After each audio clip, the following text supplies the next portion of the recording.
Ladies and gentlemen, the Southern Collegiate Athletic Conference and the NCAA promote the sportsmanship by student athletes, coaches, and spectators. Profanity, racial, or sexist comments, or other intimidating actions directed at officials, student athletes, coaches, or team representatives, including singling out anyone by name, number, or position, are grounds for removal from the site of competition and other disciplinary action. Public intoxication, as well as the consumption or possession of alcoholic beverages and or tobacco products, is strictly prohibited. Persons throwing objects or participating in other acts in conflict with sportsmanship and fair play are subject to ejection. Trinity also requires that you wear your mask indoors, except while eating or drinking. Also, please do not use flash photography. We thank you for your cooperation in supporting the participants and officials in a positive manner. And the Trinity Dining Services concession stand will be open throughout the game. Ladies and gentlemen, before introductions, we ask that to honor America, we ask that you please rise for our national anthem.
Now the starting lineup for the Colorado College Tigers.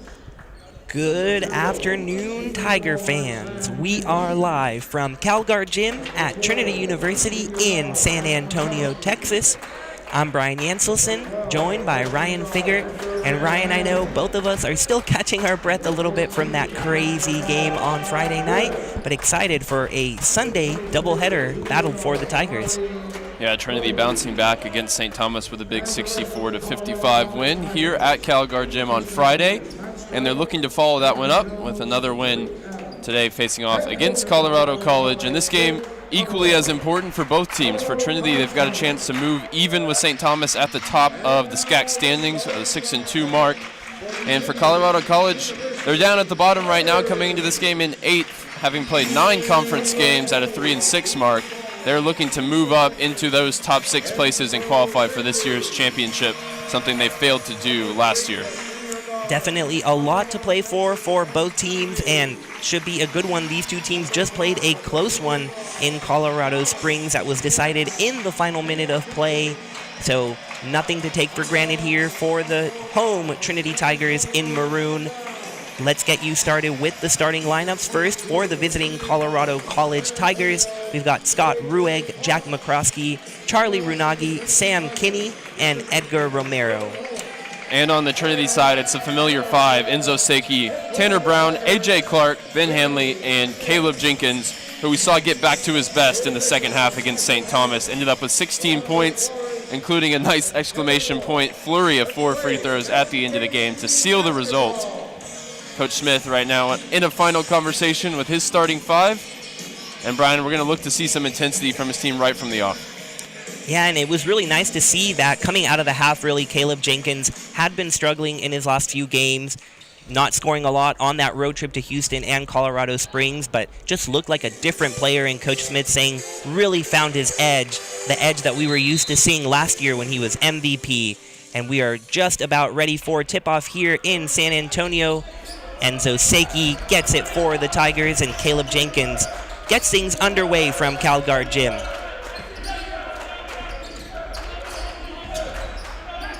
when things are going right, this is a team that you don't want to blink when you're watching them, and Caleb Jenkins looking to get things going early. That three just rattles out. But this is a team that wants to go quickly, wants to move the ball and get lots of open looks, run in transition, and nearly a backcourt violation. Trinity bench wanted that one. Both coaches off their seats for that one, but Colorado Tigers maintain possession, and they're a little push off, and the ref sees it. Good job by Jenkins playing tight defense there on McCroskey and drawing the foul. McCroskey, the most experienced player out there for Colorado College. He led the team in scoring last year with over 15 a game. Missed quite a bit of the early season, but he's become a fixture in the lineup since returning from injury. Sagi driving to the lane. Clark gets it out to Tanner Brown, and he hits a much-needed three.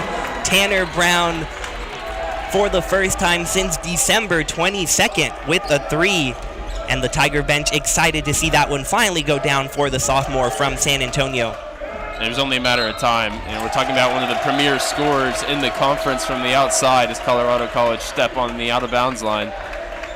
0 of 16, now 1 of 1. I think it's a fresh start for Tanner Brown today. Such an anomaly. He led the conference in three-point shooting last season.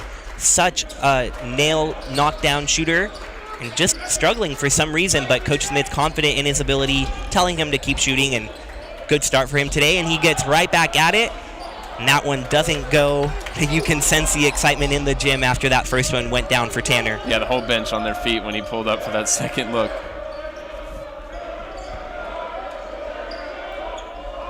Rueg with the ball for Colorado, trying to beat this zone that the Maroon Tigers enforce, and able to get down low is Sam Kinney, dealing with some contact and getting 2 points, first for Colorado.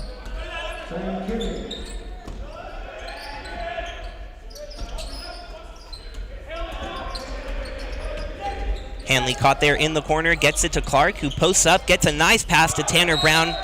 Took a dribble to beat the defender and then draws a foul. He'll be headed to the line for the first time today.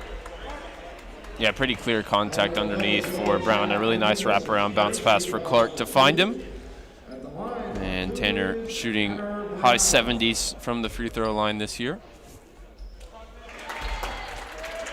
And doesn't hurt for the overall momentum after seeing the three go down to then get some easy free throws, just to continue to see the ball going through the basket. Tanner does knock down both free throws, so a good start for him. He has all 5 points for the Maroon Tigers. And they get into their full court pressure here. Colorado able to get it across. Charlie Runagi over to Scott Rueg. And that ball just out of the hands, nearly a turnover. Colorado able to save it off of Hanley there. Smart play by Rueg. Yeah, uncomfortable one for Hanley as it bounced off of him and ended up in the arms of Coach Smith. Runagi here directing traffic. Finding Kinney down low in the post. He takes it over Enzo. That one able to get into the hands of A.J. Clark off the miss, and he takes it the other way. Nice little floater goes for A.J. Clark, who had no field goal from the field. 0 for 8 and 0 for 5 from 3. But A.J. Clark gets on the board quickly here, so a couple of Tigers who had been struggling with quick starts. And at the other end, a three by Jack McCroskey. Much needed for Colorado to stay in this early. Don't want to let the Maroon Tigers take a big lead. Hanley's three off the front of the iron. This game being played at a frantic pace to start. Feeling himself after the first three, but that one no good from McCroskey. Jenkins the other way in transition, finds an open Hanley for three. That one rattles out once again, so a couple of misses early on for the senior from Flower Mound. But some good looks, and Coach Smith doesn't mind the misses when they're wide open looks like that. Yeah, and that's exactly why they're trying to get out and run in transition. Whether it results in a nice floater like it did for Clark moments ago, or an open look for three for Hanley, who's over 40% on the season. You'll take those, even if they aren't falling early in this game. Cross-court pass getting ready for the NFL playoffs today, and it works out for Colorado as it's Scott Cunningham newly into the game with the 2 points. So that's certainly one way to beat the full court press, just hail it downfield. Yeah, it looks like something that Cunningham spotted maybe on the bench, or potentially Coach Conero drew up for him coming out. Definitely it ended up in a 3v1, so keep an eye out for that type of pass the rest of the way. A.J. Clark spots up off the inbounds pass, but unable to get it to go. Tie game early on as we head towards our first media timeout at the 16-minute mark. You see Colorado really trying to get to the basket against this Tiger zone. And a nice job by Hanley swiping at McCroskey and gets it to Brown, who gets the layup from the left side. So that's right there in a nutshell what the Tigers want to do. Force turnovers, get out and run, and get some easy buckets. And particularly today, they wanted those easy buckets for Tanner Brown to get back scoring. He's already up to 7 in the game. Little mid-range jump shot there from Leo Magnus, freshman from Connecticut. Had just 2 points against Trinity last week, but 10 points against Schreiner. Colorado losing to the Mountaineers up in Kerrville before coming down to San Antonio. And they'll draw the turnover here as we head to our first media timeout, tied at 9. Lots of energetic action, so don't go anywhere. We'll be right back on Tiger Network.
Welcome back to Tiger Network, very appropriately named today with this battle of Tigers, those from Colorado and those from Trinity. And the Colorado Tigers red hot to start this one, 4 of 6 from the field. That's good for 66%, and that results in a tied game.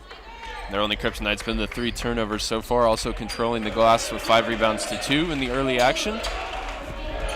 Keep an eye out for Scott Cunningham, who's come into this game off the bench. He's an experienced guard for Colorado, and he's provided a real bench scoring push since dropping out of the starting lineup this season.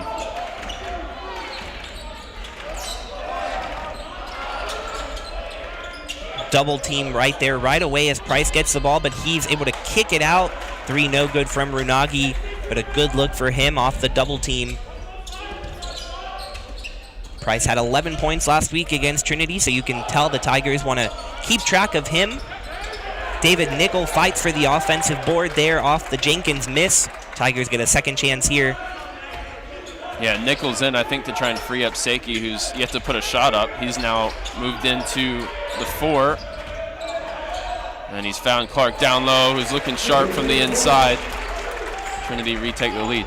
And we don't see Nickel and Seiki together a whole lot. Usually it's Nickel replacing Seiki, but I think the Tigers definitely going for some size here early on, especially with the big Price, 6'7", 240 from Aurora, Colorado. And he's going to be called for the moving screen, it looks like there, as he was trying to open up some room. Yeah, and Coach Conero, I think, still trying to figure out which one of his bigs works best with each lineup. He's got quite a few options. Price is out there right now. But, you know, Kenny started the game. They've both had their moments throughout the season, and I think it's about trying to find the right combination. Another player to look out for, Edgar Romero, playing much closer to home today. He's a really good spot-up shooter when he gets hot, over 37% on the season now. Yeah, and just the second season for head coach Conero. And so just still trying to figure things out. Last year was a pretty rough season for Colorado, going 0-8 in conference play. But doing a much better job already 5 wins, including 3 in conference. Yeah, and Cunningham's headed to the line here, and it's a gift, really. I think Nickel had a clean block on it, and David agrees. Still in conversation with the official. These will be free throws number 1 and 2 for Colorado. They shot just 55% from the line against Schreiner. One of several reasons they lost to the Mountaineers, but mainly just the Mountaineers got incredibly hot from beyond the arc, shooting 7 for 11 in just the second half. Yeah, and Coach Smith even told us he thought that Colorado actually played a pretty good game in Kerrville. But like you said, the Mountaineers shooting the lights out. That second free throw rattles out, but it'll belong to Colorado as Seiki battled for the rebound. And the referee says it was off the junior.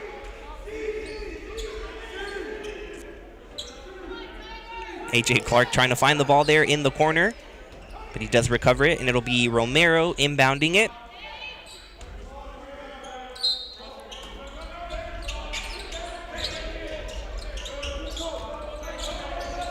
Romero got it into Cunningham cleanly off the sideline pass. Yeah, looks like they were looking for Filio off the screen, but it didn't open up. Instead, Cunningham, as he tried to find things inside, didn't, and just decided to shoot himself, and it was no good. So now the Tigers the other way. Seiki drills the 3. Seiki with a couple of big threes against St. Thomas, and of course the game winner last week in Colorado Springs with 34 seconds left. He had the game-winning layup. Yeah, and credit Coach Smith for moving Seiki to the 4. That opened him up for that 3 there with Nickel able to play down low. His first shot of the game, Enzo Seiki. Devin Filio, another freshman in there for Colorado. This is a very young roster. Had 2 freshmen in the starting lineup, and now Filio off the bench. Brown in the corner from the pass from Seiki, but that one in and out. And then a foul called on Brown as he puts the pressure on. Yeah, Brown saw the 3-pointer go in the early action, but still Trinity 2 of 9 from behind the arc. And yet they still lead. That's a good sign as some of the subs come into the game.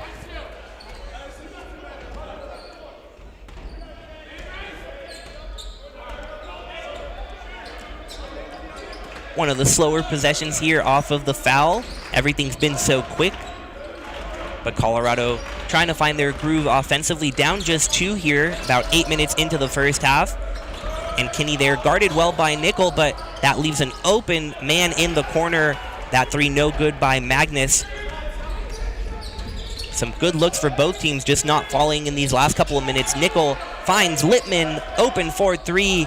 And he sails it over the rim, but Owens there for the offensive rebound, and it'll stay with Trinity as he fights on the glass. And that leads us to our second media timeout, under 12. Trinity with the 14-12 lead. We'll be right back on Tiger Network.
Welcome back to Tiger Network. Trinity up by 2 early on here.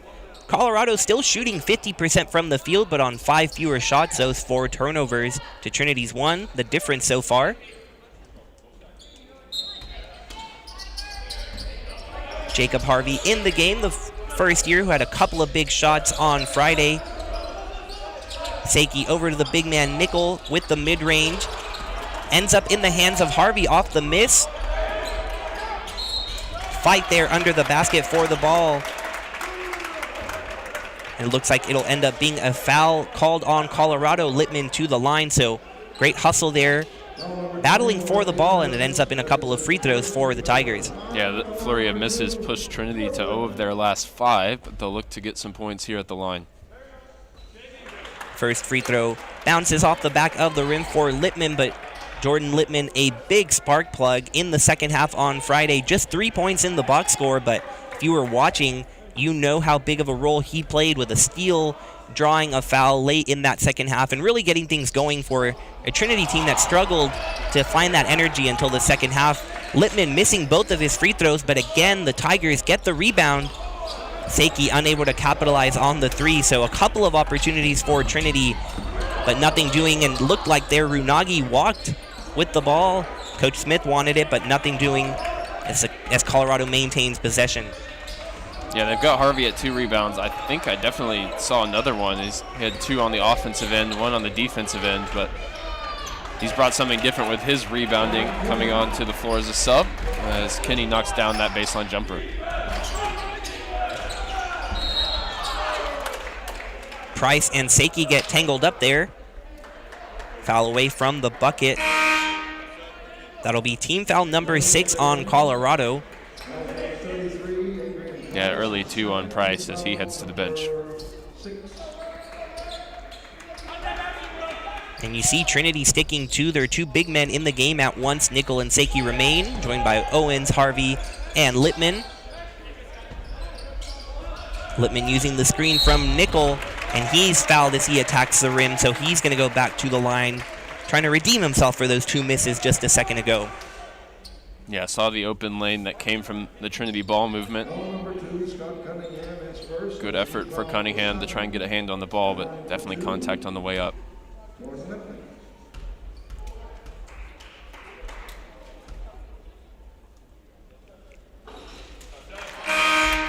First free throw bounces around a little bit, but it goes through. And today, something to look out for these Trinity Tigers.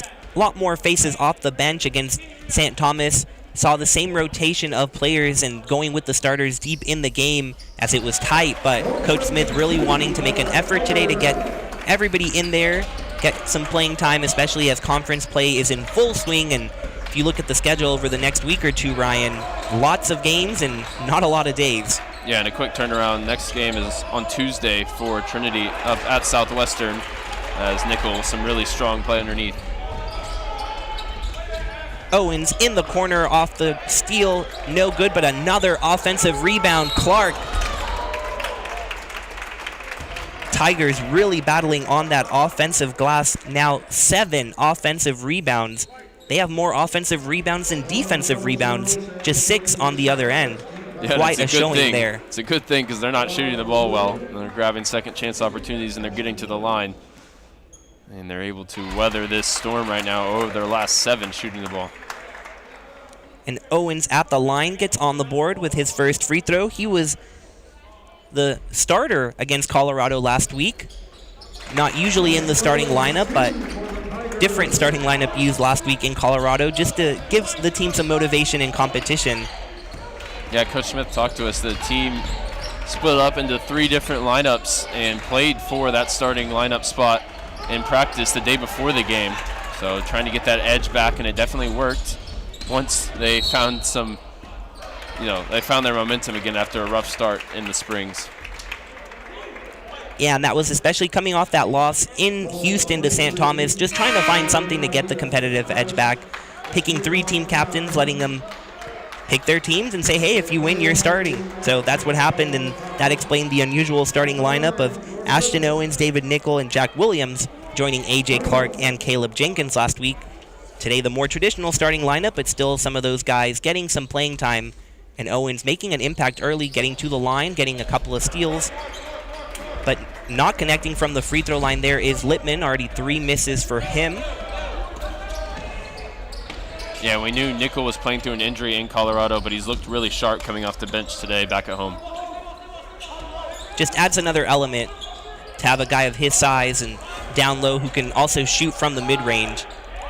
Colorado a couple of times looked like might have walked with the ball, and that time it was called on Magnus. A couple of those passes that they're catching and trying to go quickly, they're just hopping a little too soon, and that time the referee caught it. Yeah, and these are unforced errors that are going to continue to hurt Coach Conroe's team as they're trying to move into the top 6 in the conference. If they want to compete in a game against one of the top dogs in Trinity, they're going to have to cut those out of their game. Too many turnovers here early on. Clark gets it to Owens, who has an open look again from 3, and he nails it this time.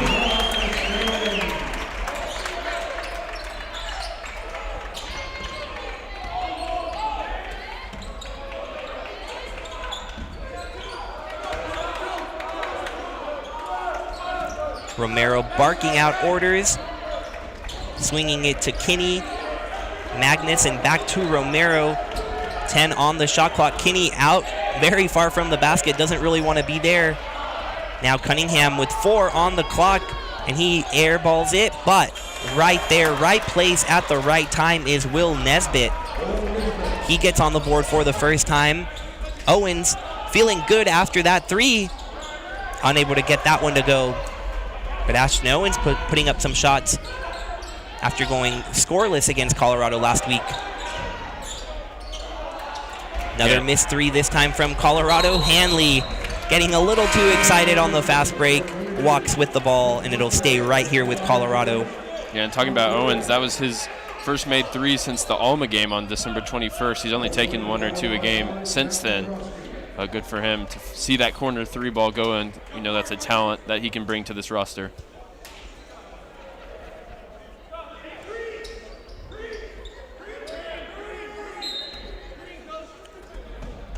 Coach Conroe giving his play as the Tigers inbounds the ball from the half-court line. We'll see what they have drawn up. Romero trying to get it in the middle to McCroskey, but A.J. Clark right there instead. Owens over to Harvey in the corner, gets the defender to jump. Then he gets it to Hanley. Mick Marquez in the game for the first time. Back to Hanley, and he gets that 3 to go. So the 3-point shot starting to fall for these Tigers. Owens, now Hanley, and the lead up to 8 for Trinity.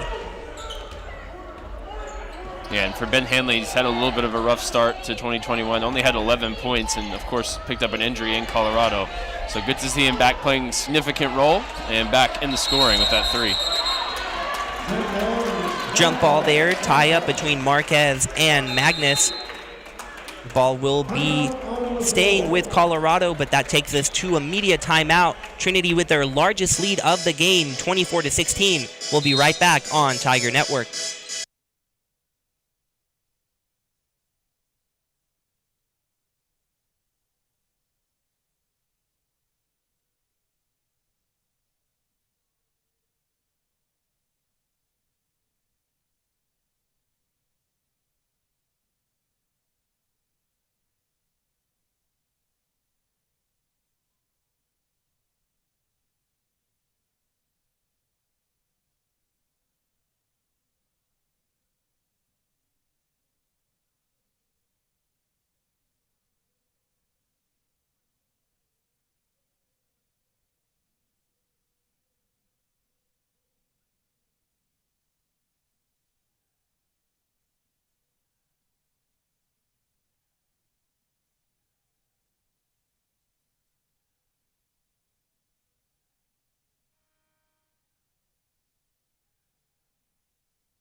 Welcome back to Tiger Network. Off the jump ball and timeout, Colorado maintains possession. Runagi gets it in. Magnus struggling a little bit, couple of travel calls and missed shots. Just 1 for 4 from the field. Tigers bench counting down the shot clock down to 4. And felt the pressure there. Tigers get it to Owens, who's not able to collect it there. Thought he might be able to get a hand on it, but just a little wide. And so the ball goes back to Colorado. Couple football-style passes. Ryan must be excited for the NFL playoffs taking place today. You know, my Cowboys are out, so not too excited for the playoffs myself. It's good to see Jacob Millhouse back out there for Trinity. It's his first action in the new year. He last played in the Calvin game, got 9 minutes and 6 points, so he's been a pretty efficient player off the bench in the front court alongside Marquez and Hanley right now for Trinity. Yeah, and Millhouse, one of 11 first years for Trinity, along with 7 seniors, creates an interesting dynamic in that age gap. But the Tigers have been able to play well all year despite that. Yeah, not only that, it's guys that Coach Smith has recruited and brought to the school, and guys that, you know, were there before Coach Smith got here. So trying to find that chemistry has certainly been a process. It's something that they've navigated well. As Harvey rattles in the 3 from the far side. Sorry, Millhouse rattles in the 3 from the far side, and he's back amongst the points, coming right off the bench to score the 3. I'm telling you, there's a couple of non-calls on these walks. Colorado really struggling to keep the ball, and the traveling not doing themselves any favors, and it looked like Runagi walked again, but no call. Tigers get the ball anyway, up 9 now. What's wrong with a nice Sunday stroll, Brian? Only difference is on the court, for your Sunday stroll, you also have to dribble it. That time it was actually Harvey putting up the 3, but Trinity called for an illegal screen. Jenkins back into the game for the home team. A lot more mixing and matching for Coach Smith and the Tigers. We had gotten so used to those rotations of 5 where we knew exactly who was coming in at what point, but more conventional subbing, and so now we see starters with first years who are coming off the bench typically, and just an array of different Tigers out there. But it's done the job, and that time in the corner, Scott Rueg, the freshman from Lafayette, California, knocks down the 3, and Colorado trying to gain a little momentum here, cutting the deficit down to 6, and they cause a turnover, so they'll be getting the ball right back. Yeah, and Rueg was one of the top performers for Colorado against Trinity in the game at home. He put up 17, 7 boards, and 5 assists, so he did it all in what ended up being a really narrow defeat for Colorado College.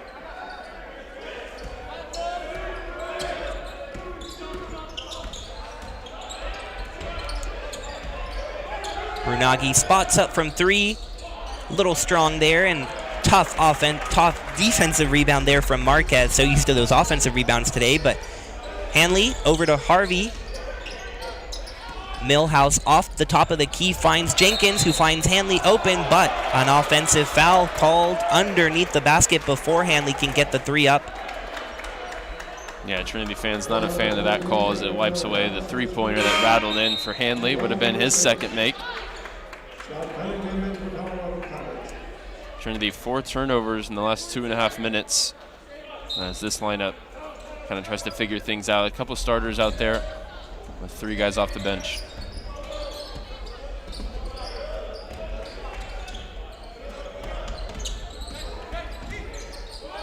Jenkins pretty tight there as the Tigers got the ball across the half-court line. And now an offensive foul going the other way. So these Tigers trading offensive fouls. Looked like on the screen there what the referee saw.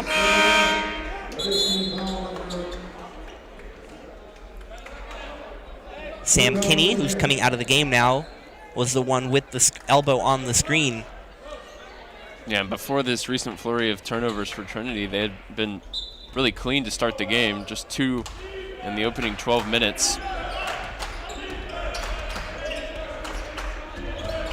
Colorado College have profited for 5 points of late, getting them back into this game. Is another whistle. This time against Nisbet.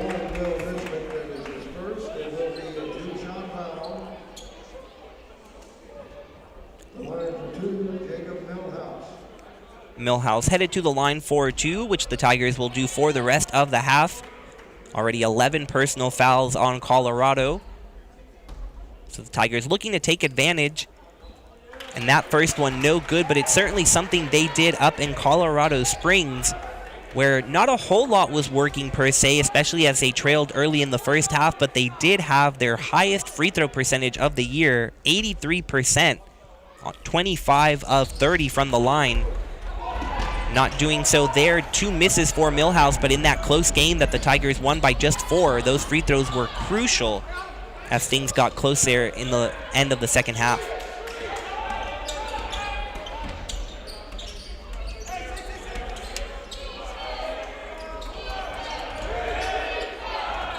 Shot clock again getting low. So the shot pulled up by Rueg, but well off. And Seiki, Tanner Brown back in the game. He misses that 3 from the top of the key in transition. Had some good momentum going with that shot, but just a little strong. So the Tigers down to 5 for 17 from 3, 29%.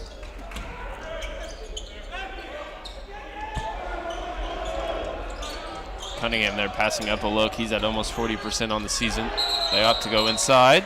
Again, called for the travel, Nisbet that time. These Colorado Tigers already have to do a lot of traveling being isolated in the SCAC in Colorado, so I guess they're used to it.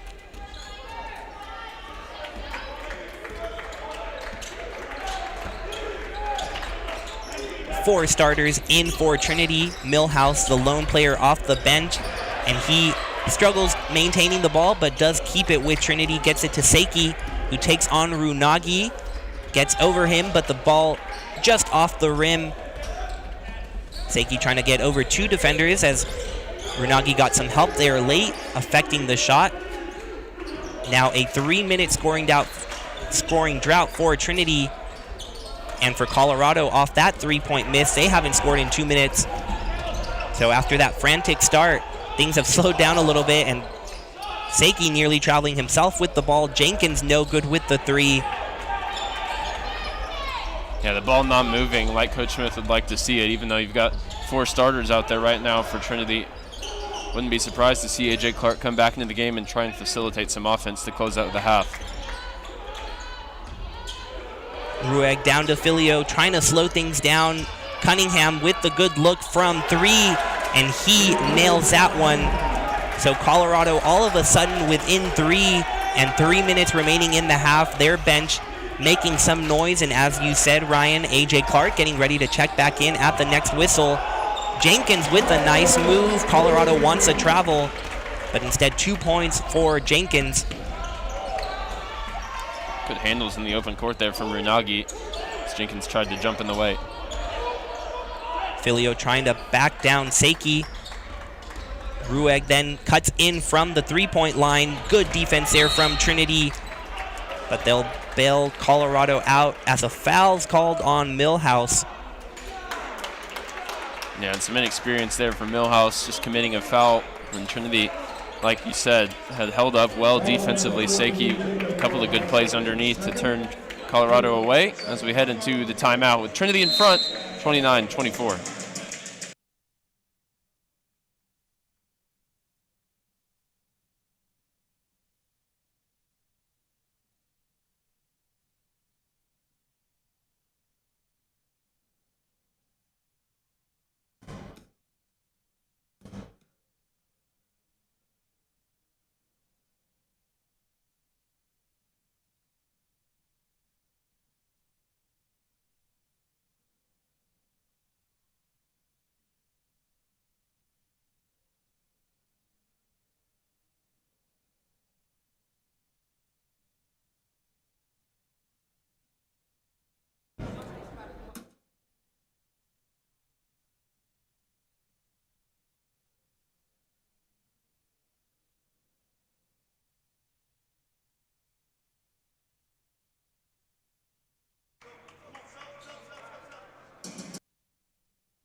something.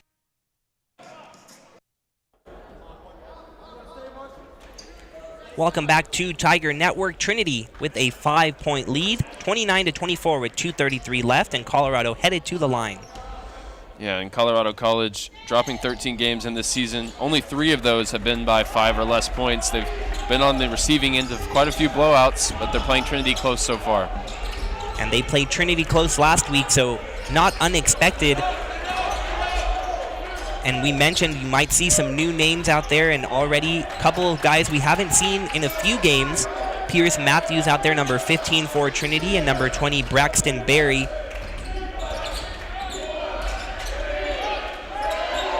Just 1 second on the shot clock and not going to be able to get it off. Seiki trying to heave it up at the end of the shot clock. We saw that a couple of times on Friday. St. Thomas doing such a nice job rotating defensively, forcing a couple of shot clock violations. First we've seen of it today, the Colorado playing really energetically defensively and forcing that turnover. Yeah, playing with a lot of energy, definitely not playing defense to the standard of St. Thomas. I think that time Barry just got caught kind of in his own head, eager to make an impression off the bench, and got caught with the ball as the shot clock expired. And a tough foul called there on A.J. Clark as he and Matthews tried to tie up Cunningham deep in his own corner. But because Colorado is in the bonus, that foul away from the basket will result in free throws, at least one. Colorado still in the 1-and-1. Yeah, Matthews ended up getting called for the foul. So both first-year players coming into the game and struggling a little bit early. We'll see if they can sort that out.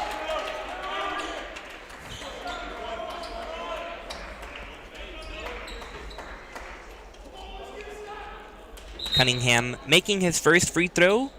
Senior from Wilton, Connecticut. Interesting to see a couple of Connecticut natives on this Colorado roster. Looking through both their men's and women's rosters, a little surprised and impressed by how many different places they have players from. Very few Colorado natives. Just looking at this men's team, players from California, New York, Connecticut, Oregon, just to name a few. Yeah, I think both of these schools have a lot of pull academically and athletically, so you get to see rosters comprised of players from all over the country, and in some sports, especially on the soccer side, from all over the world. Seiki dealing with a lot of contact. He's going to head to the line.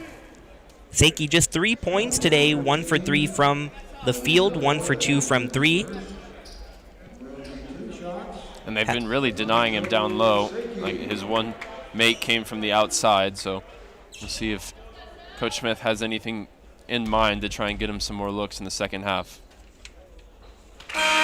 Seiki knocks down his first free throw, and Seiki having a nice homecoming last week in Colorado, playing 2 years for the University of Colorado, Colorado Springs, and then going back as a Tiger, hitting the game-winning shot, collecting 19 points. You can read more about Seiki at trinitytigers.com. Got to speak with him this week and his coaches and teammates. He's had an interesting road to San Antonio. Houston native, spending a couple of years in Colorado before making it down to the Alamo City. So check that out if you have some time at the half, which we are just a minute and a half away from. Tigers trying to extend their lead going to the half. Seiki taking it on his own, fouled as he posts up Runagi. Runagi devastated at that call, thought he had a clean swipe. Yeah, and that story that you got to write, Brian, excellent, first of all. But second, I think it really showed, the personality and the energy of Enzo Seiki on and off the court. My favorite way to think of him as the engine of this team. He brings the energy, he brings the passion, and sometimes you need A.J. Clark at the wheel to, help him control that energy. And I think we saw that in your article perfectly. So, like you said, if you got time at the break, head over to trinitytigers.com to read up on Trinity's leading scorer this season. And very fitting that you use those car references. Enzo Seiki, named after Enzo Ferrari, the famed car manufacturer and racer. And he loves working on cars. You'll see him driving around his Subaru Forester or Honda Grow motorcycle, which he has worked on with his dad. You got to leave something for him if you want them to go read the article here. Colorado trying to pull within single possession here. Cunningham all alone in the corner, and he drills the three. And Coach Conero hopping on the sideline, getting his team to get back defensively, not reacting to that three, because we know Trinity can go quickly the other way. Seiki finds an open Harvey. Matthews with the rebound and finds Clark, who is rejected. Colorado thought they had a clean block, but a foul, and Clark headed to the line. But Colorado playing with a lot of energy here. We already said it once before, but very clear that their team and their bench is in it. Yeah, and this game means a lot to them, and they've already played the joint most games in conference play with Schreiner, 9 in total, and they've only gone 3 of 6, so their opportunities are running out to try and make up ground in the standings. And this is a game that a lot of teams won't win, coming to Trinity, one of the top teams. So they know that they've got a chance to make up ground, and we'll be right back. 43 seconds to go. AJ Clark has one more free throw when we return.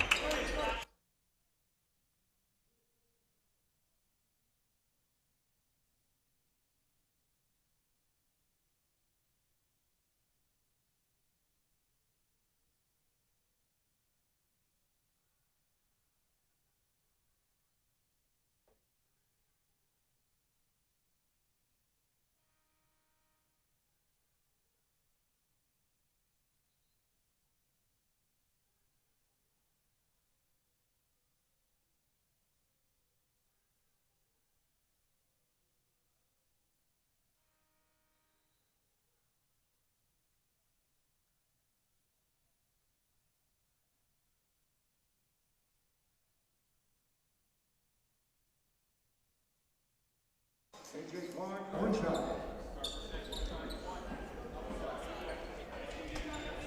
Coming out of the timeout, AJ Clark with one free throw remaining after he knocked down the first one.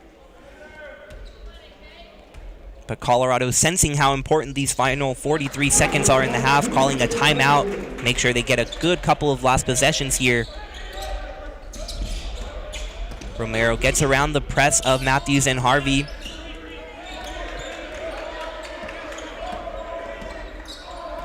Coach Conero on his feet most of this half, directing his team. You can see him telling them what to do, where to go, and here we have Price backing down the freshman Barry, and really no match there. Price going to town, him, the freshman himself from Aurora, but you can see that frame, 6'7", 240, going up against the 6'8", but just 200-pounded Barry, and Price overpowering Barry. Yeah, that's exactly where I was going to go with that. Barry, a bit taller, a bit longer, but he didn't have the weight to compete down in the post, and it was a big boy make for Adrian Price.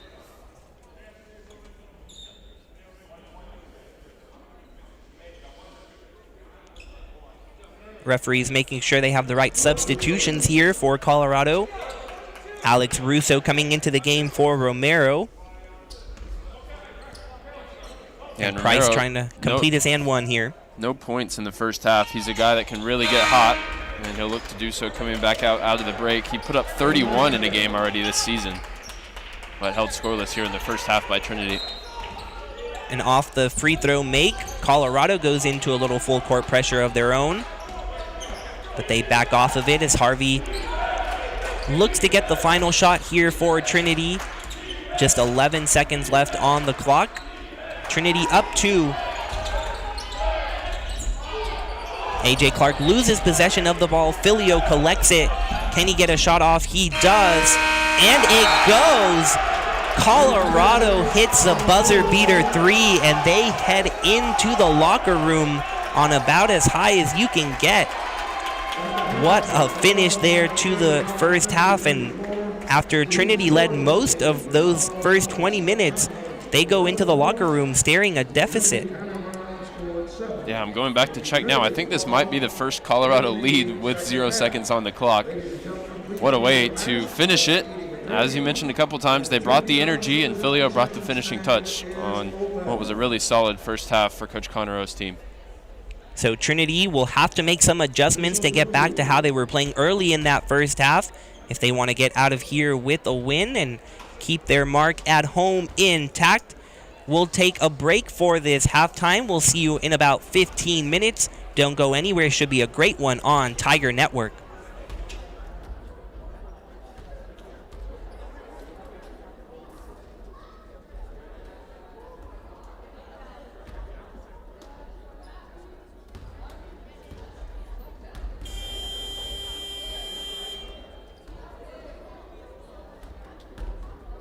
Coming up after the women's game, after the men's game will be the women's game, Trinity and Colorado College.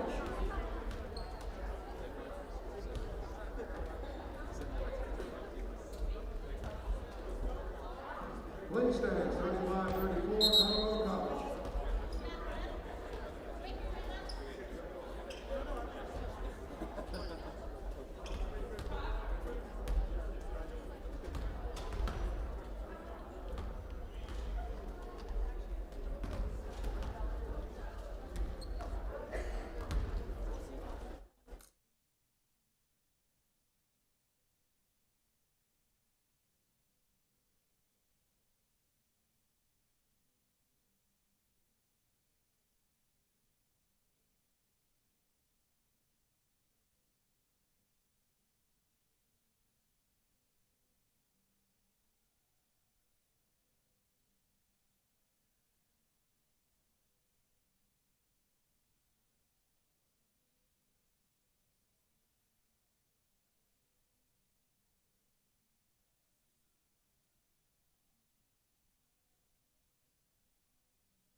with 00 Sam Kenny.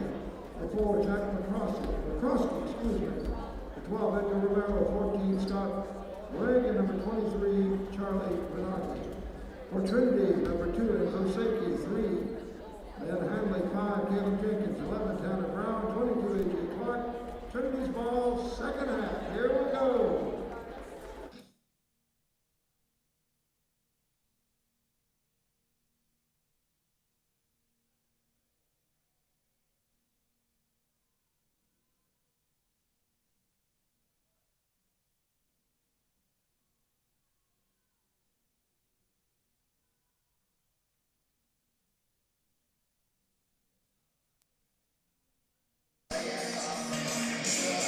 Welcome back to Tiger Network, where we have a little bit of a surprising result coming out of the half. Colorado hitting the buzzer beater, going into the locker room. Devin Filio, the freshman from Aurora, Colorado, just heaving it up there and knocking it in off the glass. So Colorado didn't lead for 20 minutes in the first half, but they led going into the locker room. Yeah, now they've led for 5 seconds of the game. But like you mentioned, 15 minutes at the break for the coaches to make their adjustments, and I think we want to see a lot more penetration on drives like this from Seiki for Trinity to build a lead here in the second. Seiki going right to the heart of this Colorado defense, missing the first opportunity, but getting his own miss, and we'll head to the line. Same starting 5 for Trinity and Colorado. For Trinity, it's Tanner Brown, Caleb Jenkins, Enzo Seiki, A.J. Clark, and Ben Hanley. That first free throw drops in there for Seiki. For Colorado, Scott Rueg, Jack McCroskey, Charlie Runagi, Sam Kinney, and Edgar Romero. Though after that foul, Kinney out of the game pretty quickly, replaced by Will Nesbitt, the senior from Portland, Oregon. Both free throws good for Seiki, so Trinity quickly retakes the lead. We'll see if they can build on it as they go right into this full court pressure and right away cause a turnover. Hanley aggressive to the bucket, just over the rim, but a good aggressive play there from Hanley off the steal.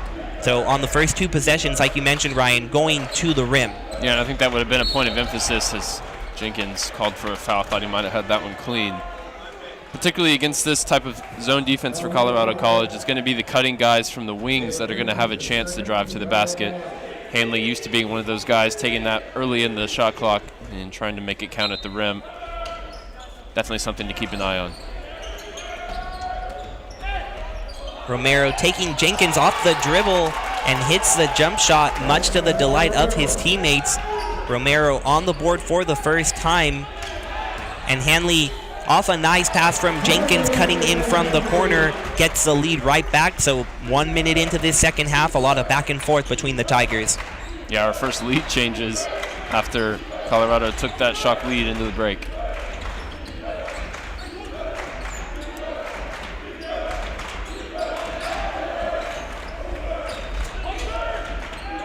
Jenkins trying to get his hands in there, force the steal, but Colorado hangs on to it. Rueg with the shot clock running down in the corner, and knocking down the 3 is McCroskey.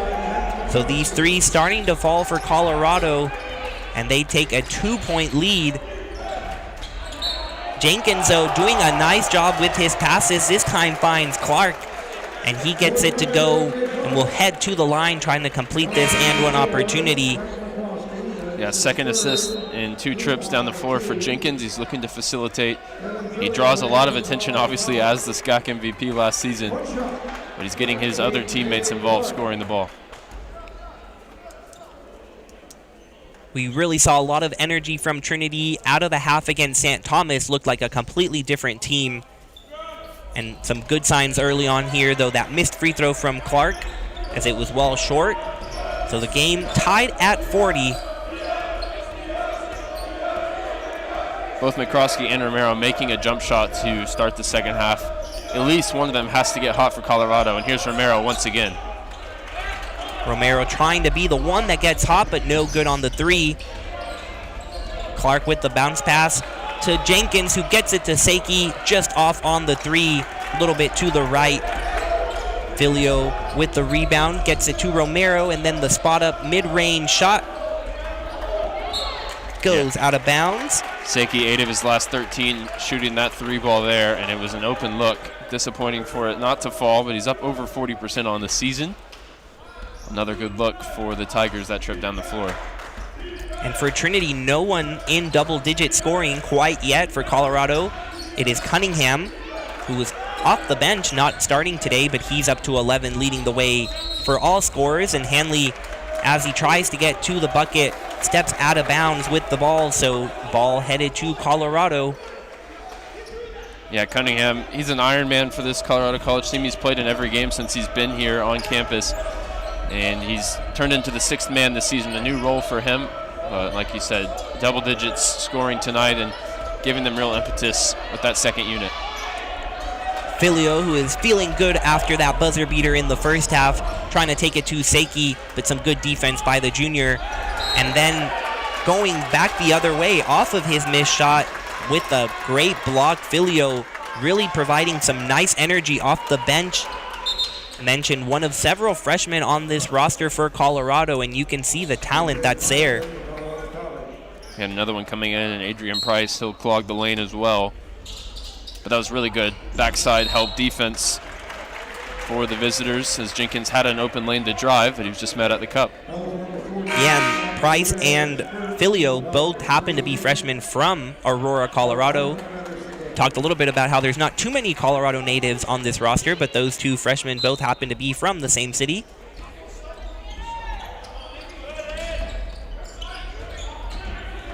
Tanner Brown, who had a nice start to this one, cold ever since. See if he can get things going. Jenkins pulls up from 3, and that one goes for number 5. Yeah, and he gets right back on defense, letting Romero know that he made that one. We talked to Coach Smith about it. Jenkins really with an edge when he gets going really motivates the rest of his teammates. I was going to say the same thing. Romero made a jumper over Jenkins just a minute ago or so at the other end, and Jenkins took that one fully contested, hand in his face, and it fell for him. And, you know, the trash talk follows from there for Jenkins. And when it works, it really works, as it did to wrap up the game. You got 4 free throws in a row, drawing the technical fouls on St. Thomas. So just got to harness that in a positive way, and it can work out for the Tigers of Trinity. On the other end, trying to respond with the 3, but it's no good. McCroskey, and the Tigers out and running.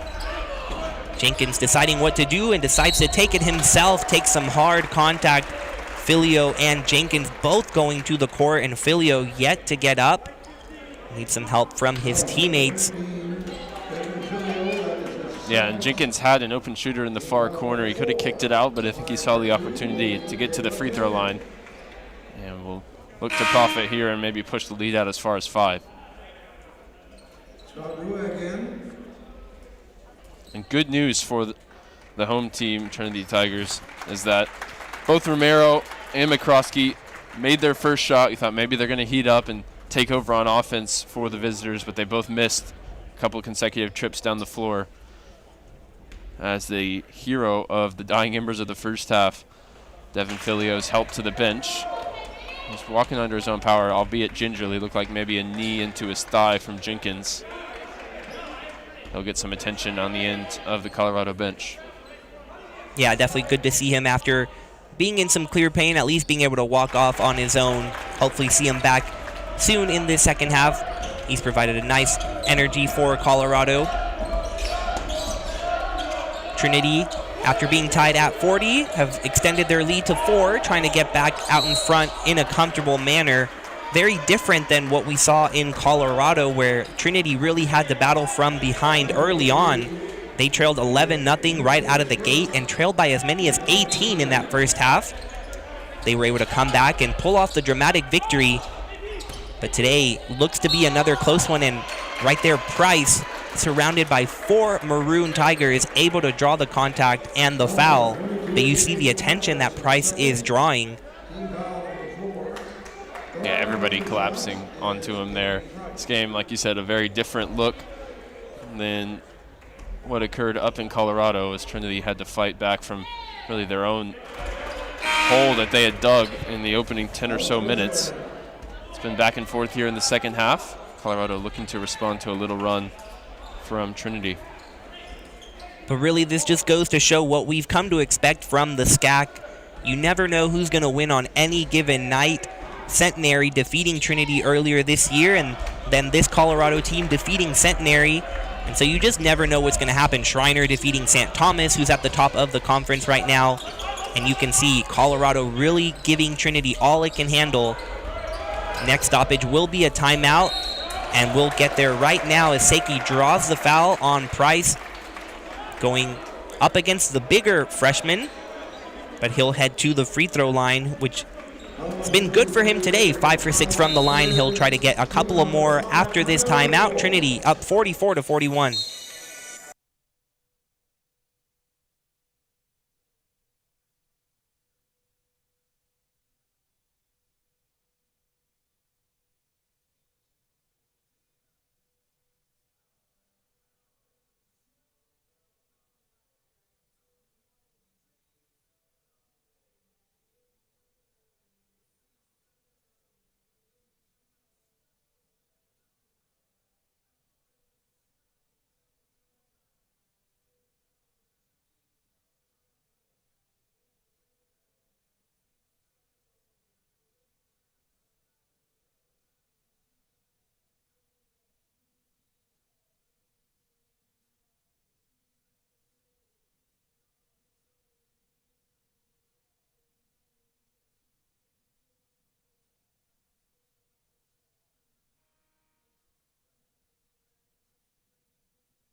Welcome back to Tiger Network. During that timeout, you got a good look at head coach Jimmy Smith trying to will his team to victory in his second season here at Trinity. He's done a remarkable job turning around this program. Tigers stand at 13-3 this year, winners of 2 in a row, 5-2 in conference play, trying to sneak out of here with the victory here against Colorado. Seiki misses the first of 2 free throws here. Yeah, that's an unfortunate miss. I think this game is really going to come down to, can Trinity make their free throws? They shot 30 in Colorado against this same Tigers team, and they're already up now to 24 on the afternoon. So Colorado just unable to help themselves and getting frequently into foul trouble, getting into the bonus. And Trinity are going to get their chances at the free throw line just to keep Colorado at arm's length. It's important that they do so.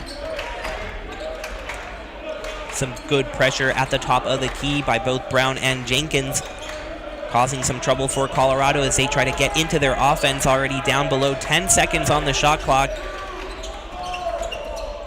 Rueg has to pull up a desperation 3, and a tough call there as he is fouled with just a few seconds left on the shot clock. Now we'll see maybe if we have a good look at it on the replay, because that's a big foul for Clark. They had forced Colorado deep into the shot clock and a heave at the buzzer. That's what it was really going to be for Rueg. Unable to convert there on the first free throw. Had a tough angle here from the broadcast booth, but did appear to be well behind the three-point line, so should be 3 free throws coming up. Second one is good, so 1 more to go. Colorado cold from the floor right now. They haven't made a field goal in the last 3 minutes. Rueg goes 2 for 3 from the line. Colorado within 2. Seiki finds Jenkins, gets a defender to bite, and then takes it all the way to the hole. And he's fouled. We'll get another opportunity at the line. So it's becoming pretty clear, like you said, Ryan, this game will be won and lost at the free throw line, especially as the Tigers make that adjustment, trying to get closer to the bucket, resulting in these fouls. Jenkins ended up 7 of 10 from the free throw line on Friday. We've already mentioned 4 of those in succession to end the game. That's now 2 of 3 this afternoon. Lippman getting his first action since the first half. He had 3 misses at the free throw line out of 5 free throw attempts. He was, setting the trend, attacking the basket early and getting to the line. Second free throw short. So again, these players splitting their free throws.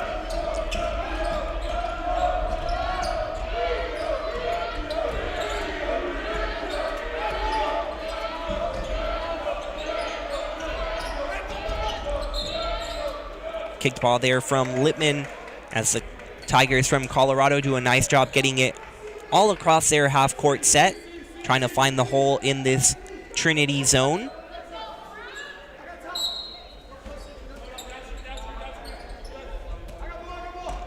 Nesbitt trying to get down low, setting a screen, but wasn't able to be found there. So Romero with 12 on the shot clock, over to Cunningham.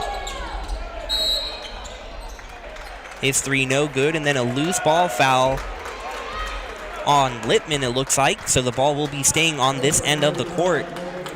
Looked like Trinity had forced a stop.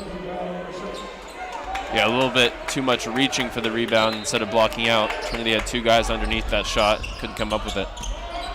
Nice screen there, set by McCroskey, allows the open Rueg, but no good on the 3.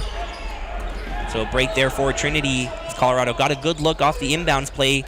Jenkins takes the contact and makes the bucket, looks to the student section, pumping this crowd up. Another good crowd on hand for this Sunday matinee. This will be the very last home game. We absolutely hope, we said this during the winter break earlier, but should be the last game with students not yet back on campus. Students getting back into class on the 31st. So what that means for all you listening at home, circle that February 4th matchup.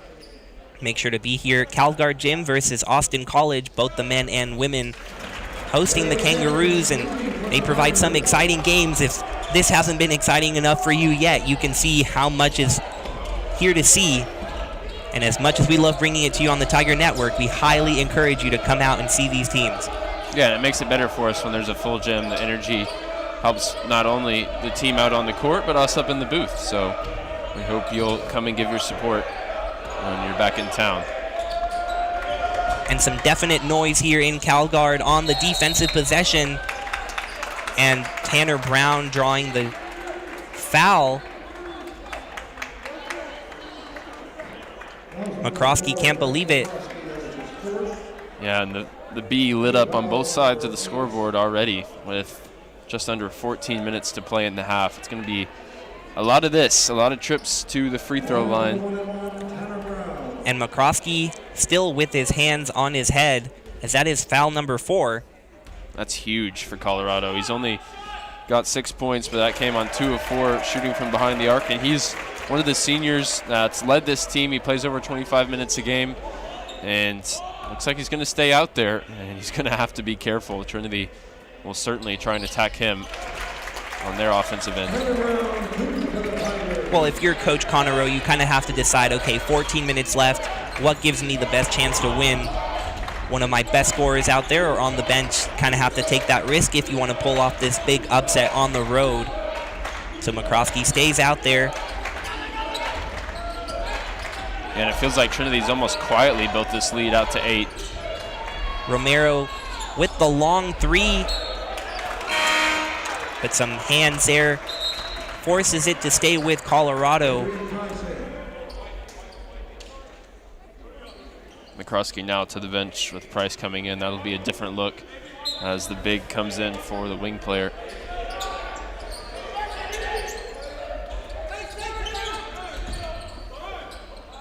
Rua getting stuck with the ball there, finds Magnus to restart the offense. Romero trying to direct things.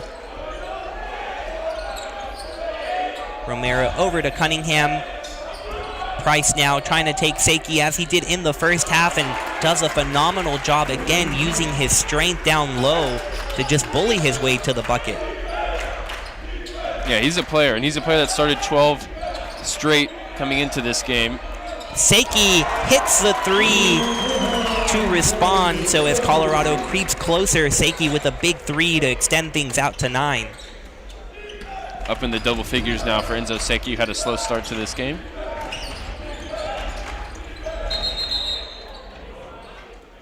Another kick ball. Second one we've seen those in the second half. David Nickel replaces Ben Hanley. So something we hadn't seen throughout the season, really, Nickel and Seki playing together, and now we see it for the second time. Really a big lineup here. Not only Nickel and Seki, but Littman, who has a lot of length. And speaking of length, Brown forcing the steal, gets it out to Seki, drops it off to Jenkins, just off on the layup. Would have put Trinity up double digits for the first time. Instead, Cunningham goes the other way. Price fighting for the board, surrounded by 3 Maroon Tigers. Call will be white ball, a foul on the court. Bucket won't count there.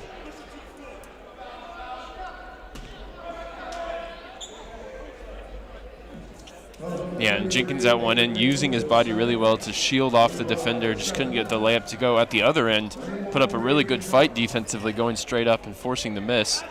But the offensive rebound eventually results in 2 shots at the line for Adrian Price. So the foul away from the shot, but Colorado in the 1-and-1, and Price misses the front end of that. A break for Trinity, who leads by 9, just about at the 12-minute mark. Colorado just 1 for their last 10, and Trinity trying to take advantage, building their largest lead so far. And Seki will be called for the offensive foul. Could have gone either way there, but Rueg pumped up.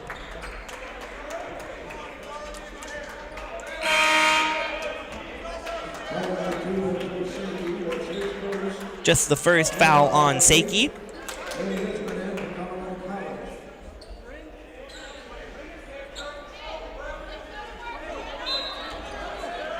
Feels like a really pivotal point in this game, where could easily be the point where Trinity really extends the lead and runs away with it, or Colorado finds a way to get in it.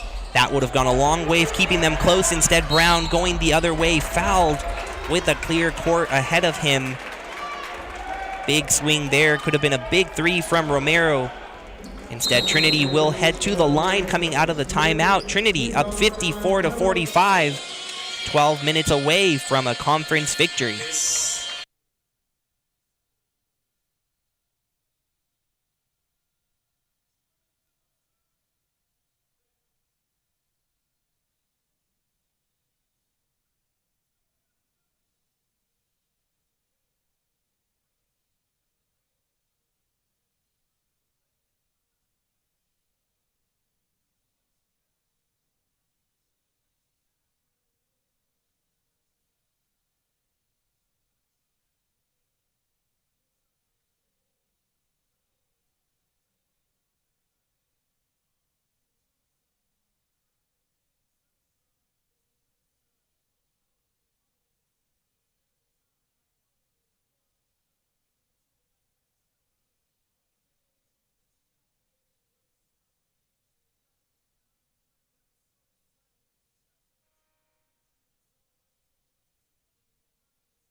Welcome back to Tiger Network, where Romero had a chance to cut the deficit to 6. Instead, Tanner Brown trying to get this to double digits, and he does on the front end of the 1-and-1.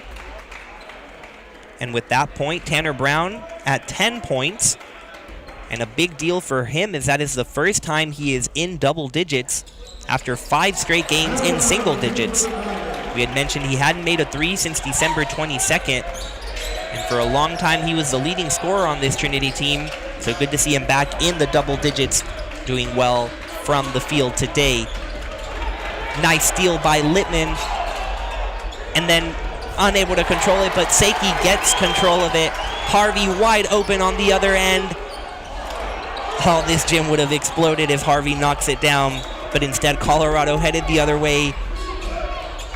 Cunningham's layup just short, but it'll stay with Colorado as that ball goes off Nickel. Yeah, high energy plays all over that for Trinity. Littman with the initial steal, nearly had it knocked away, and then Nickel sliding across the court to slap it to Seiki. That three would have been the icing on the cake. Instead, Colorado cutting into the Trinity lead as Rueg knocks down the mid-range. So Colorado trying to hang in there, facing their largest deficit yet, cutting it from 11 to 9. And Littman will get to the line, and Littman, who is listed at 6'3", those arms, though, do such a nice job for him snatching the ball away. We saw it against St. Thomas, and we saw it just now. He just provides a certain energy off the bench that is hard to calculate for the Tigers. Yeah, just needs to straighten it out at the free throw line. There are a few misses in the first half. It's over 80% on the season coming in. And the first one falls for him. Notably, Harvey still out there without any points for the Tigers after quite a few big performances strung together for the first-year guard. Yeah, and that includes a career-high 19 against Colorado. So this was a team he did well against up in the Rocky Mountains. But the first year kept quiet so far, but I think as word gets around the SCAC that the first year can really shoot, teams are paying attention. Yeah, and he's done some good work, particularly on the glass when he came in the first half, so he's still finding a way to contribute. And obviously, Trinity's still leading, so doing his job in that respect.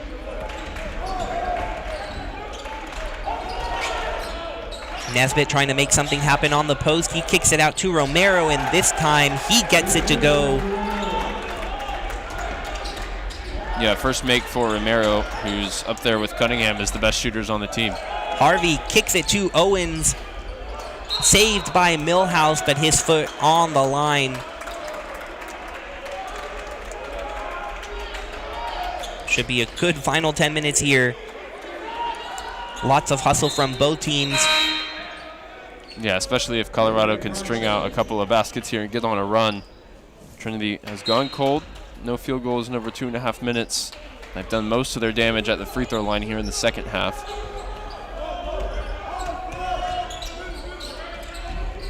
Nice job swinging the ball around by Colorado, and it results in a foul. David Nickel, who can't believe it, but he's going to be called for the shooting foul as Leo Magnus pulled up from mid-range. Yeah, I think if you ask this officiating crew, we haven't seen a clean block in this game. To go through the stats to see if that's technically correct. And Price is out there with one block right now as he heads to the bench. But it's been pretty much every contested shot has resulted in a trip to the line. Yeah, and last week up in Colorado Springs, Trinity did have a season-high 5 blocks, but today 0 on the board. They haven't been able to get that clean rejection quite yet. And Colorado within 7 after that split free throw attempt, and now a turnover nearly. No, it'll stay with Trinity. Lucky break there, as it looked like that might be off those in maroon.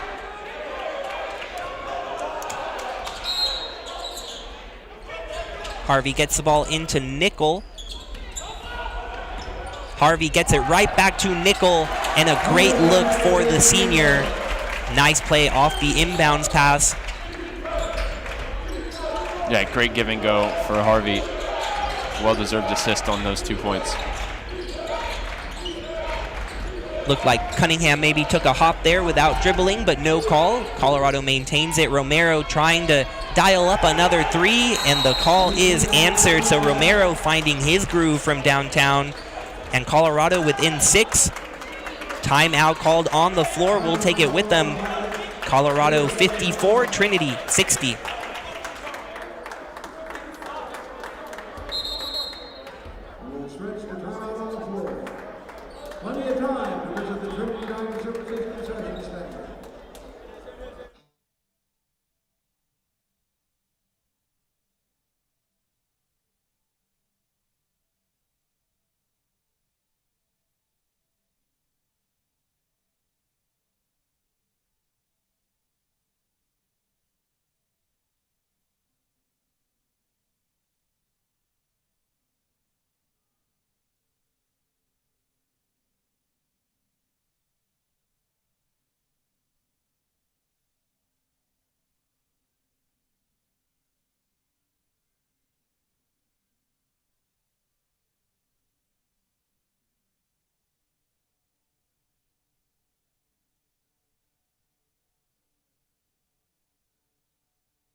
Welcome back to Tiger Network, where we have quite the game on hand for you. Edgar Romero feeling good to be back in his home state, and he is really heating up from 3. He's got 2 in this half, up to 8 points on the day, and Colorado trailing by just 6 as they try to pull off what would really be a monumental upset on the road for them. Yeah, and he's a shooter. I already mentioned he had a career-high 31. Harvey trying to get inside here, and he's fouled. Nickel following up that miss with the rebound. He got it to go, but it looks like the bucket won't count. Referees clarifying things here. No basket. Foul on Romero. Just to finish that point on Romero, he had that 31 against Schreiner. That came in a loss, but he shot 10 of 15 and 5 of 8 from 3. I mentioned a Houston native, first year's really given Colorado some versatility in the offense with his ability to make shots from the outside.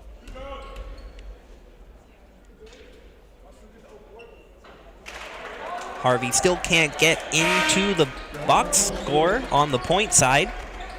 He'll try to knock down this second free throw, but Ryan, Coach Smith really talking about how this Colorado team, if you give them the chance, they can get hot from the perimeter, and we're seeing a little bit of that right now. And really, the more you let them stay in this game, the more they'll start to believe that they can win. Yeah, and the more they start to make those high-energy plays on defense. A lot of times for Trinity, we talk about defense into offense. I think for Colorado, they need to see their shots go in and realize, hey, if we play better defense, we've got a chance. And that really brings them to life when they're up against it. Finally, Harvey was able to get on the board with that free throw. We'll see if seeing the ball go through those strings helps him out a little bit. We've seen him be clutch before late in games. He's out there with a unit with no starters on the court, and they're doing a good job here defensively as Cunningham, trying to take it himself, just kind of heaves it up there, and it's no good. Lippman collects the rebound. And a little miscommunication there as he tries to get the ball to Harvey. Harvey communicating with him right now, saying, this is where I was trying to go. This is where you were trying to go. Trying to figure things out. Yeah, and this feels like a lot closer than a 7-point game. Just has that feeling where a couple shots are really going to turn this game around, potentially, for the Colorado College Tigers. Magnus finds some room in the paint, no one near him, and he takes advantage over Nickel.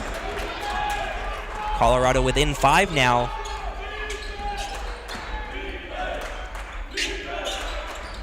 Nickel trying to go the other way, guarded by Nesbitt, and he finds Lippman, who cuts into the heart of the zone, and Nickel there to follow it up with the bucket.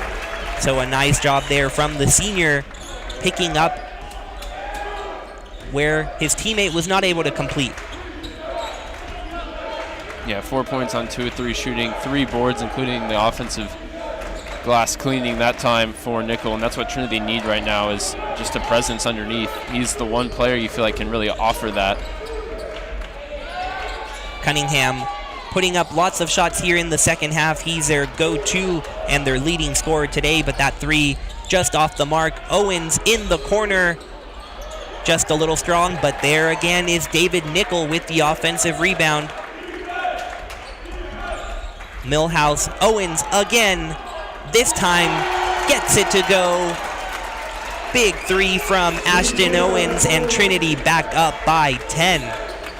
Yeah, Owens staying locked and loaded today. Now 6 attempts from the outside, 2 of them going down. He hadn't shot more than 1 in over 5 games. He came ready to play today, and so did Colorado College, answering back at the other end with the McCroskey layup. Harvey almost leaving without the ball there, but able to get it to Lippman, who collides hard going to the bucket. That's Cunningham there, who took the contact, and he's going to be called for the foul.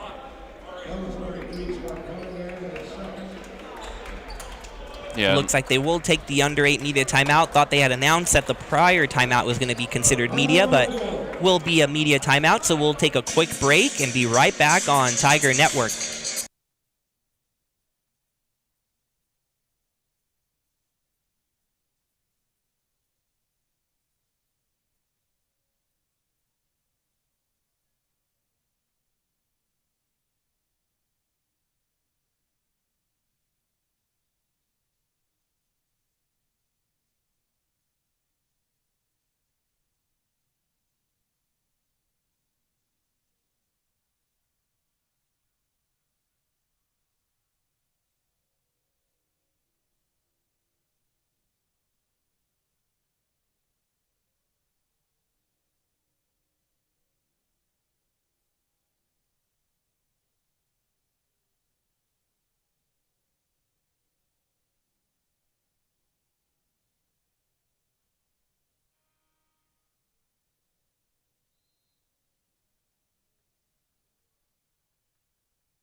Welcome back to Tiger Network. Colorado really on fire, hitting 5 of their last 7.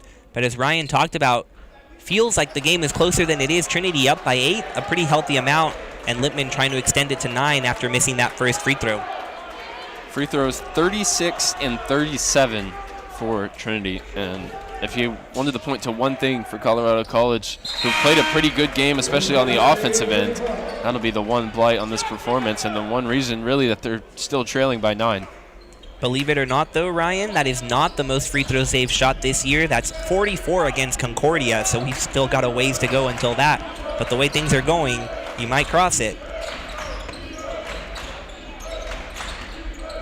Kinney back in the game. He's been sidelined with some fouls, and he gets it to Price, who has just seemed like the most efficient scorer for Colorado. Whenever he gets the ball, he is doing something productive. Yeah, and with no nickel down low for Trinity, he's going to get a different look, and that time he saw some light at the end of the tunnel. Now Price is tasked with guarding Seiki, and he does a nice job as he forces Seiki to travel. So Colorado, as they've done this entire half, just hanging in there, a couple of shots away from really taking off.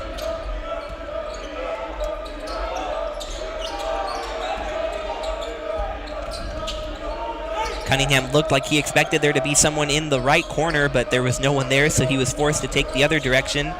Now McCroskey attacks the rim, and he will be granted the foul and the bucket.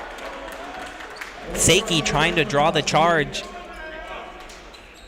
Yeah, and that's a huge call because McCroskey's driving to the basket there with only one foul to go before he fouls out. Instead, it's a chance at 3 points.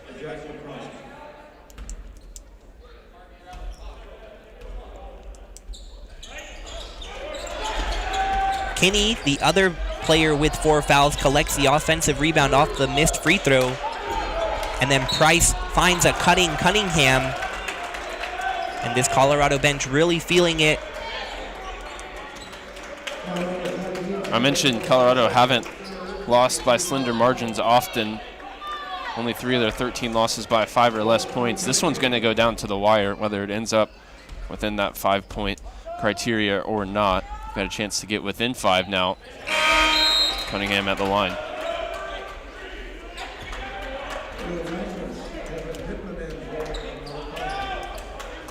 Yeah, and you know, Ryan, these are 2 programs in some different spots on their progression.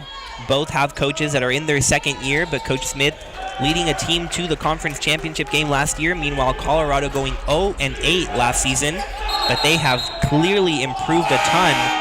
Already 3 conference victories, and they are playing one of the premier teams in the SCAC to the wire now twice in a week.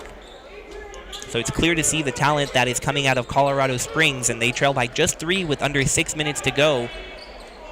For the Tigers, A.J. Clark back in there. He joins Tanner Brown and Enzo Seiki as starters. Harvey and Nickel there as well, and Seiki battling with Price, and he draws the foul. So a really good matchup has developed here between Seiki and Price, and this time Seiki will get to the charity stripe.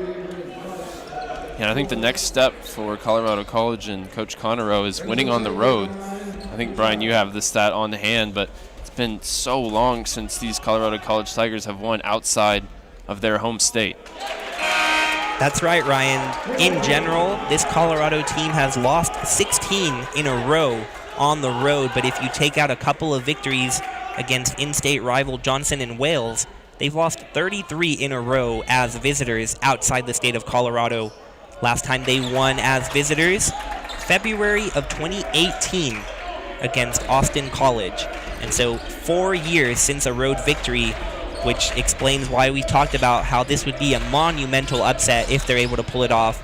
But Trinity trying to hold them at bay and not be a part of history, just a part of another victory at home.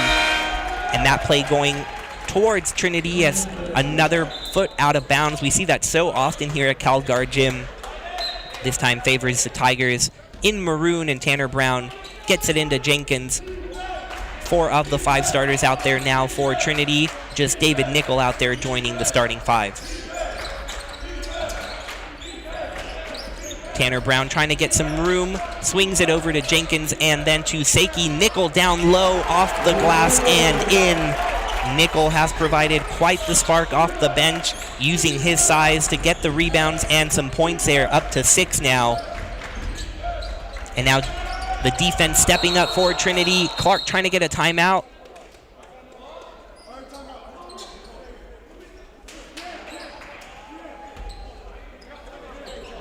Looks like they might have gotten the timeout, couldn't quite tell. I think they're going to say Colorado College got the timeout, but we'll see.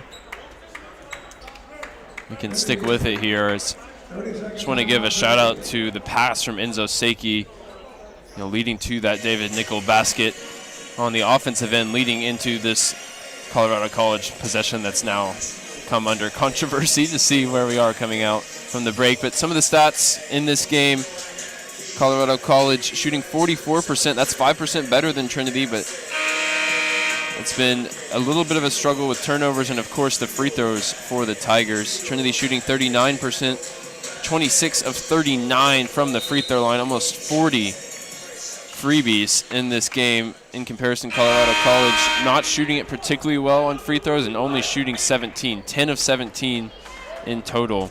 Both teams relatively even on the boards and on turnovers. So really, it's just those free throws that are making the difference right now for Trinity.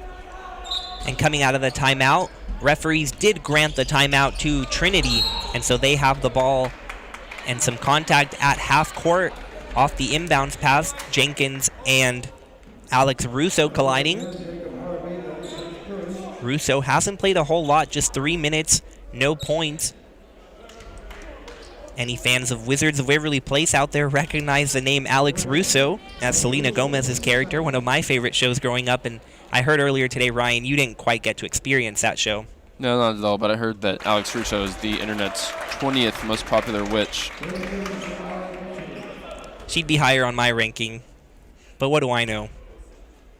Jenkins, meanwhile, at the line, and he knocks down 2 big free throws. Lead up to 8, just under 5 minutes remaining. Tiger is able to set up this full court pressure. Jenkins and Seiki meeting Russo at the half court line, but he's able to get it to Rueg, and Colorado trying to set up their offense. Rueg and Cunningham giving it back and forth to each other. This time Rueg now has it, and he pulls up from about the free throw line, and he rattles it home.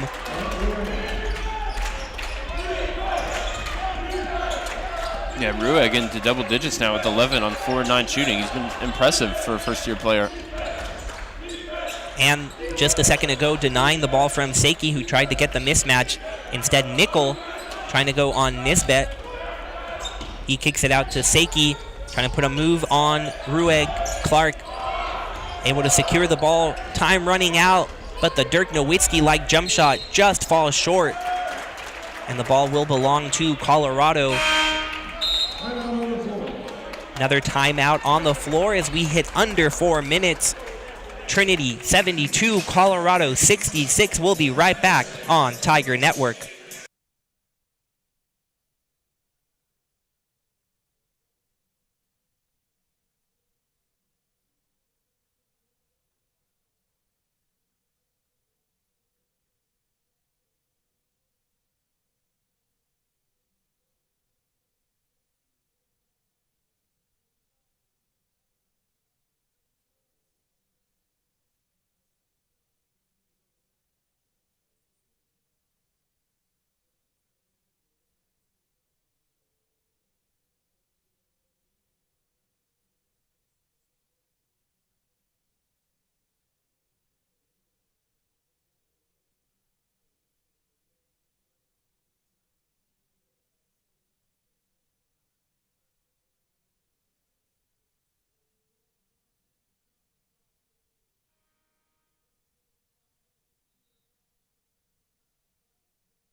just under 4 minutes remaining of what has been a tight one throughout.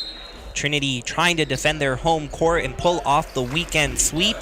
Meanwhile, Colorado trying to pull off the upset on the road. We'll see which group of Tigers is able to come out with the victory. Right now it is Colorado with the ball. Rueg trying to find Price, posting up on Nickel, and he gets it there, but Price well away from the basket, then gets it to Cunningham, who has to deal with Jenkins, finds an open Romero, and he drills the three again. The Texan feeling at home, and Trinity's lead down to 3. And just like that, we're right back in a nail-biter. Seiki begging for the ball, wanting to go up against Price. He's doubled, doesn't matter. Seiki still taking it right to the freshman and drawing some more contact. So the last couple of matchups we've seen between those two has resulted in fouls. And looks like they called the foul on Cunningham. Price was on 4. Must have missed it. Definitely looked like the contact came from the number 33. Right now, 3 players out there with 4 fouls for Colorado College. Rueg, McCroskey, and Price, all 1 away from being disqualified for the rest of the afternoon. Seiki gets both free throws to go in a crucial moment. Talked so much about these free throws. We'll see if the Tigers can come up clutch. They're just 1 away from that season high. They're at 43 free throw attempts. I wouldn't be surprised if they hit 50. Just feels like an obscene number. McCroskey a little lost there as he attacked the paint, and it results in a steal. Littman again with his hands drawing the steal. Cunningham falling there, not quite sure what happened. And a timeout. Coach Smith sensing a little chaos and wanting to talk things over. Every possession so important. Yeah, and it was Littman jumping into the passing lane at the other end. You almost had the perfect view from up here, Brian, where you couldn't see him at all from the perspective of McCroskey, who made the pass, but then Littman just reaching that long arm out into the passing lane, taking it the other way, getting possession back for Trinity, who will come out of this timeout with a 5-point lead.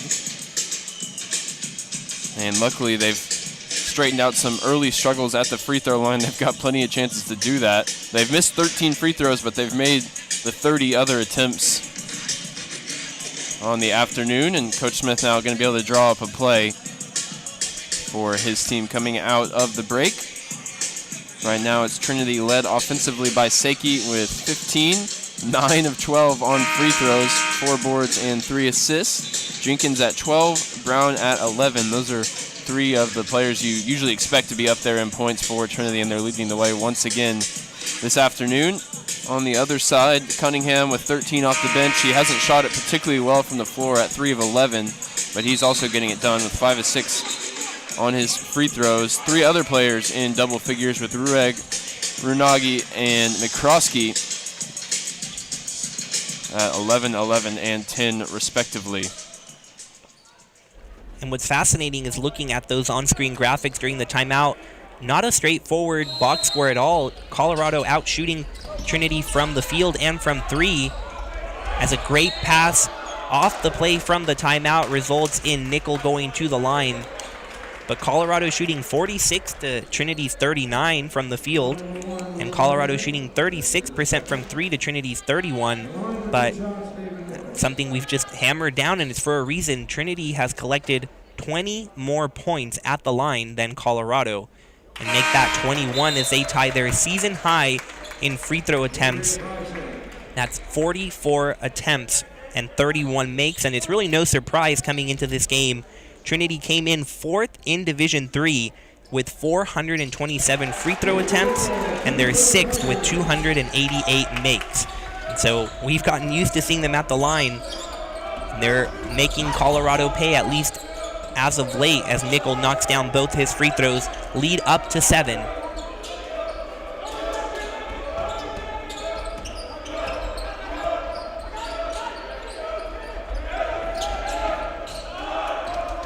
McCroskey handling the ball with 6 seconds on the clock. Gets it down to Price, who again, every time he gets the ball, seems to get to the rim with ease. Yeah, and impressive there from McCloskey. Just some quick thinking, got caught up in the air, didn't want to shoot it. As you know who wants to shoot it, it's Caleb Jenkins. He knocks down the 3 to push it back out to 8. McCloskey getting the assist, but that one's wiped away by 3 from Trinity's number 5. And so good to see the energy from Jenkins. He points to his bench after that 3, pumping his teammates up, and now with 2 minutes to go, an 8-point lead. Can Trinity hold on for this conference victory? A.J. Clark dribbling it out, facing some pressure from Rueg. Opens up some space for Nickel, who finds Jenkins, and a cutting Littman. Price, though, with a nice job blocking him. Ball will remain with Trinity, 8 seconds on the shot clock. Yeah, and it was a split-second decision for Jenkins, who I think was going to shoot it himself. He heard Littman calling for it on the cut, and if he had seen it or perhaps anticipated it, it would have been open for Littman to get 2. Clark has to put it up. Price with the big rebound. Colorado the other way. Cunningham takes the contact and the bucket. So Colorado hanging in there. They just won't go away. And I think if this was earlier in the season, there'd be a lot of positives to take for Coach Conroe for his team coming down and playing last season's regular season champs to such a close game on the road. But at this point, they need every game. They've already played 9 conference games. This is their 10th, only picking up 3 victories so far.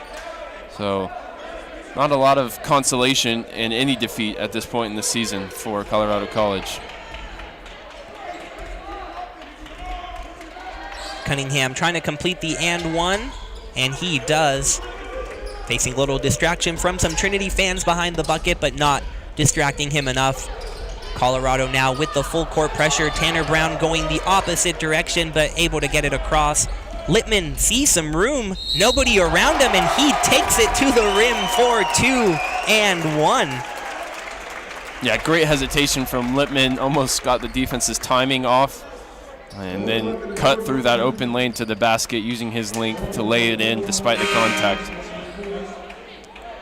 We're at the point in the game where Trinity is happy with dribbling it out as much as they can, and it looked like that's what Littman was going to do, but then just turns around to the bucket. No one around him. Why not take 2 points for himself? Yeah, I just felt like putting this one on ice. It's a strange one, though. Colorado have made 7 of their last 8 shots from the floor, and yet they're going to lose this game. They just failed to secure the rebound, and it'll stay Trinity ball. And Jenkins again pumped up, as even though that free throw no good for Littman, the ball remains with Trinity. Up 7 with 1:05. Seiki gets the pass over to Brown. Jenkins to Clark. He gets the easy bucket, and now it finally looks like Trinity will walk away with a win. Yeah, and Coach Smith got a lot of the rotating in that he wanted to do in the first half. And in the second half, Colorado College playing so well, he had to stick with, that tighter rotation that we saw against St. Thomas. We'll see if that affects Trinity as they go on the road next to Southwestern on Tuesday. Starters playing in upper the 20 minutes is Tanner Brown with a great feed to Littman underneath, who's really starting to play his way back into the lineup of late, up to 7 points in the game. Yeah, really nice exclamation point for Littman, who has had such an impact on this game. 9 points, 5 rebounds, and a couple of steals where we've mentioned he comes up so big defensively. One final timeout here from Colorado. They're down 9 with 24 seconds. We'll be right back on Tiger Network to wrap up this one.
We've had a good one for you here on Tiger Network, and we just have 25 seconds left as Trinity looks to wrap up another conference victory. This would be victory number 3 in a row, would improve the record in the conference to 6-2 and tie things up with St. Thomas at the top of the SCAC.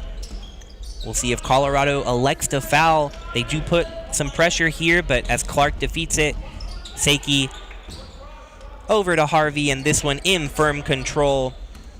So quite the second half we had. Great fight from Colorado, but Trinity able to battle and put this one away. Trinity going to improve to 14-3 overall, and they keep this home court advantage where they are now 7-1. Really an interesting one where no one player took control. This was truly a team effort from both teams.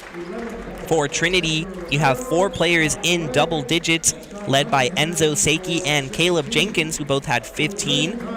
Tanner Brown finally getting in double digits with 11 and 6 rebounds, so as Coach Smith said, contributing in all sorts of ways.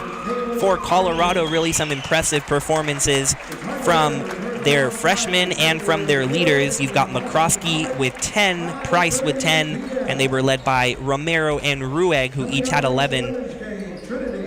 Ryan, I think we were both really looking forward to what we have to come here. Still the women's game between Trinity and Colorado, but this early one in the doubleheader really proved to be a treat. Yeah, it offered us a lot. It offered us a lot of chance to talk. Both teams going to the free throw line a lot, but I think some of these stats might be confusing because it looks like perhaps Colorado should have done better than they ended up doing on the final scoreboard. But the one stat that I'm finding in our stat sheet is that Colorado College leading for just 39 seconds of this game. They obviously led going into the halftime break off the buzzer beater from Filio, and they came out and exchanged the lead back and forth. 6 total lead changes, all of that coming in the first couple minutes of the half. And from there, Trinity just kept them at arm's distance. It was never, a huge run from either team. Trinity didn't push it out to more than 10 points at any point in that second half. So it was just a war of attrition down the stretch. Colorado doing their best to hang around. But ultimately, Trinity led for 34 minutes and 25 seconds of this game, and they lead at the final buzzer. Yeah, and as I keep looking at this box score, just no bigger number, I think, than that free throw mark. Just incredible that Colorado outshot Trinity from the field and from the three-point line, but Trinity racking up 21 more points from the free throw line, going 32 from 46. That is a season high on attempts and makes. And Trinity just really taking advantage, only winning by 9, but that 21-point margin really coming key. It was great to bring it to you, and we are lucky to have yet another game of basketball right here on Tiger Network, just about 19 minutes away, so don't go anywhere. Join us for the women's version of Colorado versus Trinity. For Ryan Figure, I'm Brian Jenselson, and we'll see you in just about 18 minutes.